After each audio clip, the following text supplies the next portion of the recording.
সুন্দরবনের প্রান্তিক ও ক্ষুদ্র মৎস্যজীবীদের ওপর বন দপ্তরের অভিযান ও বিভিন্ন সময়ে নৌকা জাল বাজেয়াপ্ত করার প্রতিবাদে দক্ষিণবঙ্গ মৎস্যজীবী ফোরাম আজ ফরেস্ট সত্যাগ্রহ আন্দোলনের ডাক দেয়।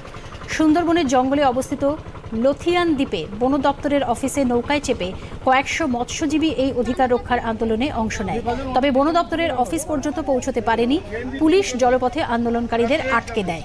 দক্ষিণবঙ্গ মৎস্যজীবী ফোরামের রাজ্য সম্পাদক মিলন মাইতি জানান, এই আন্দোলন থামবে না।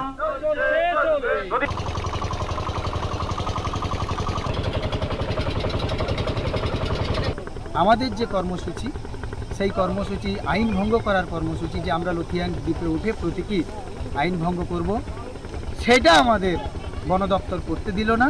আমাদের আন্দোলন, এই আইন অমান্য আন্দোলন, ফরেস্ট আইনের বিরুদ্ধে যে আন্দোলন, সংরক্ষণের বিরুদ্ধে আন্দোলন, লথিয়ান ওয়াইল্ড লাইফ স্যাংচুরি বাতিলের দাবিতে, এমনকি সুন্দরবন ব্যাঘ্র প্রকল্প বাতিলের দাবিতে আমরা এই আন্দোলন চালিয়ে যাব।